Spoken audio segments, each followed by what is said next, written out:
Atención amigos, porque Axel Kaiser, un completo basado y que tiene que estar en la política, estuvo en una conferencia el día de hoy y aniquiló con todo a esos zurditos nefastos que creen que el fascismo es lo mismo que la idea de la libertad y la derecha. Pero están completamente equivocados y fueron domados por el señor Axel Kaiser, que demostró en su conferencia socialismos, así la titula. Y es justamente porque es lo más estatista que hay. Quiere que el Estado esté involucrado en todas las decisiones de los individuos. Y la idea de la libertad es justamente lo contrario. Así que antes de pasar a ver el video, recuerde suscribirse y dejar su like para hacer un basado de la vida. Yo le prometo que si usted se suscribe, va a ser igual de basado que, o un poquito menos que Axel Kaiser. Así que eso, vamos a la reacción. Igualmente, ¿por qué? Porque es socialismo. Y si ustedes se fijan, la izquierda trata de hablar siempre de fascismo, más que de nazismo. El concepto de nazismo casi no lo usan. ¿Por qué? Porque les complica que nazismo signifique nacionalsocialismo. Porque dicen, no, es que ese no era el socialismo de nosotros los buenos, ese era el socialismo de los malos, ¿ok? Entonces, prefieren hablar de fascismo en vez de hablar de... Y aquí, después de esta exposición, yo espero que les quede claro que la filosofía nacional socialista, descontado el ingrediente racial del que también vamos a hablar, ¿no? Es una filosofía que hoy ustedes pueden ver en cierto grado, ¿no? Bastante representada en movimientos por el Frente Amplio, como el Partido Comunista de Chile y los demás, ¿no? Insisto, no en la parte de la... que es otra cosa distinta a la que hemos visto en nuestro país, por supuesto, hasta ahora, ¿no? Entonces, bueno, antes de entrar al tema, quería hacer unos pequeños comentarios biográficos del personaje, que aquí parece un muñeco diabólico. O sea, esta es una foto que encontré yo de él cuando era niño. O sea, ya, yo veo una guagua así, salgo arrancando. O sea... Es diabólico, es diabólico. O sea, yo creo que Chucky se esconde esa edad, ¿no? Bueno, él nace en 1889 en un pueblo austríaco, ¿ya? Que se llama Braunau am Inn. Y el padre de Hitler es hijo ilegítimo de un matrimonio. Es un bastardo no reconocido, cuyo apellido originalmente es Schicklgruber, ¿ya? Ese es el nombre de familia de la madre del padre, pero adopta el nombre de su suegra, el apellido de su suegra, y de ahí sigue, ¿no es cierto?, la línea hacia abajo. ¿Qué es lo que caracteriza al padre de Hitler? Importante. Es una persona pequeña burguesa, pero muy pequeña burguesa, clase media baja, que lo único que intenta toda su vida es tratar de demostrar que es alguien, ¿no? En el contexto del pueblo en el que él vive, ¿no? Y es un tremendo resentido social. Es una persona muy frustrada socialmente, con mucha rabia. Y esta rabia la hereda. Hay una cuestión que define la psique, y esto es importante tenerlo claro, y esto lo dice Emil Ludwig en la biografía, que es uno de los grandes biógrafos del siglo XX. Ludwig entrevistó a Stalin, entrevistó a Mussolini, y él escribe un libro sobre estos tres dictadores, que lo recomiendo mucho. Y él dice, bueno, este resentimiento social, esta rabia social.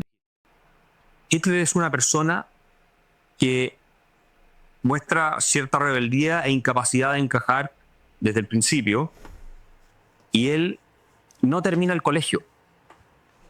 Tiene un Abschluss, como se dice en alemán, de escuela, no tiene un certificado de haber terminado la escuela, secundaria, nada. Entonces la madre frustrada le dice, bueno, ándate a Viena. Parece un octubrista el tipo. Él quería ser artista, ¿ya? Por lo demás, prácticamente nunca trabajó en su vida. Si hubiera vivido en Chile sería militante del Frente Amplio. Claro. Pero no les quepa ninguna duda. Se va a Viena con la ilusión de entrar a la Academia de Bellas Artes en Viena, pero lo encuentran poco talentoso a él, ¿verdad? No lo encuentran lo suficientemente talentoso, y él postula 2 veces, si no mal recuerdo, y lo rechazan. Y después lo rechazan en arquitectura, que le dicen, usted tal vez podría ser arquitecto, y lo mandan a a postular, pero como no tiene un certificado de escuela, que él terminó la escuela, entonces, bueno, le dicen, pero usted ni siquiera terminó el colegio, así que olvídese. Mm. Y eso le genera mucha frustración. Este es un cuadro que pintó él. Pintaba cuadros, fíjense que ustedes lo ven en internet y se van a dar cuenta que no son tan malos, la verdad. O sea, y este es un cuadro que Era un nefasto, pero pintaba bien. pintaba él. Y una de las formas como él se mantenía, él vivió con mucha pobreza en hogares de acogida, financiados muchos por judíos. ¿Ya? Como en estos casas para homeless que uno ve en las películas en Estados Unidos, pero en Viena a fines del siglo antepasado. Y en esos círculos en Viena, él desarrolla dos cosas.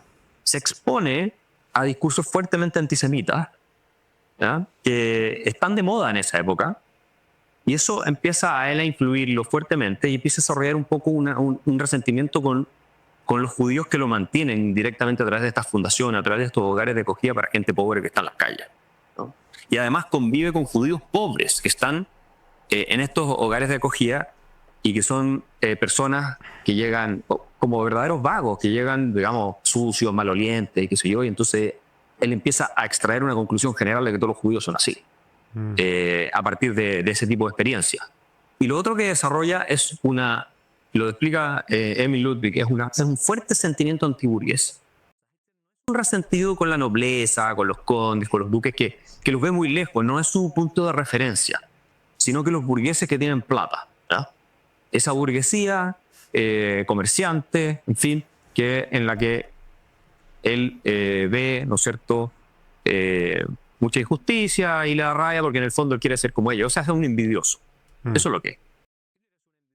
Tomo y lobo, ¿ya? Exacto. Y entonces, bueno, él dice, me voy de Austria, se va a Alemania, y él celebra cuando empieza la Primera Guerra Mundial. Una de las cosas que por sobre todas las cosas es, bueno, ahora por fin tengo yo un rol, pertenezco a algo más grande. Y se enlista para ir al frente de combate, ¿no? Para ir a la guerra. Ahora, en la guerra, dicen que él recibe la Cruz de Hierro por un acto de coraje en que supuestamente él solo capturó a 12 franceses, pero las historias que se han revisado, o por lo menos los historiadores que han hecho el trabajo de investigar esto, parece que no es así. Un cobarde en la guerra, no era una persona de gran coraje, ni mucho menos, ¿no? Y que en realidad Era uno de primera línea que salía arrancando cuando llegan los carabineros. estaba más en el Estado Mayor moviendo papeles, y todo este cuento de que fue tan valiente y todo lo demás parece haber sido una gran exageración, y que él siempre, digamos, utilizó dando la Cruz de Hierro para hacérselas de que era un héroe militar, cuando en realidad no lo era. A diferencia de Hermann Göring, que como ustedes saben fue uno de los más cercanos de su círculo de hierro, que Hermann Göring efectivamente fue uno de los mejores pilotos de la Primera Guerra Mundial. Y era un héroe nacional, porque había derribado 22 aviones. Después de que murió en combate Manfred von Richthofen, que fue el Barón Rojo, el famoso Barón Rojo, ¿cierto? Uno de los que hereda como esta estampa de héroe es Göring, que también era un personaje distinto, un personaje aristocrático de clase alta. Y él efectivamente sí tenía un estatus merecido de leyenda en la Primera Guerra Mundial, que después les fue muy útil utilizarlo para conectarse con ciertas esferas de élite y otras cosas, cuestiones más, ¿cierto? Entonces, bueno, eso pasa con él. ¿Y dónde termina? Pues en Múnich. Esto parte todo en Múnich. Si ustedes han ido a Múnich, al Hofbräuhaus, que es famoso, a tomar cerveza, a comer ahí, ustedes pueden ver que muchas reuniones de los nazis o de los primeros movimientos incipientes nacionalsocialistas se desarrollan ahí en Múnich, en distintas, estas típicas cervecerías bávaras, qué sé yo. El Hofbräuhaus es una de las más conocidas. ¿En qué trabaja? Trabaja como espía del ejército alemán sobre estos movimientos reaccionarios en contra del orden establecido que se están formando, ¿ya? Entonces él empieza a ir a oír las reuniones de estas personas que en realidad era como ver a veteranos, algunos viejos que están ahí conversando de lo mal que está Alemania y que los judíos tienen todo tomado y nos están sometiendo y qué sé yo. Y él supuestamente va para reportar qué peligro o no pueden significar estas organizaciones. Y las empieza a oír y empieza a decir, ¿saben qué? Tienen razón. Y un día, estando ahí de espía, él, a que vean ustedes cómo son las cosas, toma la palabra y da un discurso. Y desata toda su ira y su furia y todo lo demás. Es tan impresionante el discurso que da, que, bueno, aplauso cerrado. Y ahí había un señor, ¿cierto?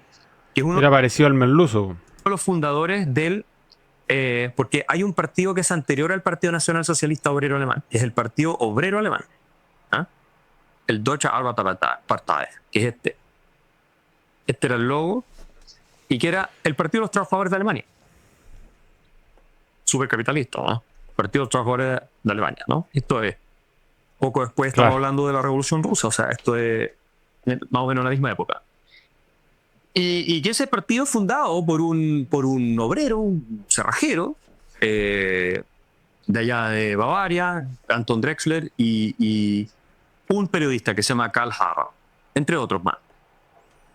Y es un partido fundamentalmente nacionalista en materia de, básicamente, Alemania primero, la humillación y la guerra y todo lo demás, y revolucionario en términos de lucha de clase. ¿No? Un poco los ricos contra los pobres, pero además esta cosa racial, o contra los burgueses.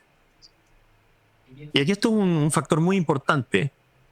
Varios de los miembros de este partido incipiente, de esta formación que se está dando, son miembros de una sociedad esotérica y ocultista que se llama la Thule Gesellschaft, la sociedad Thule, que algunos de ustedes habrán oído.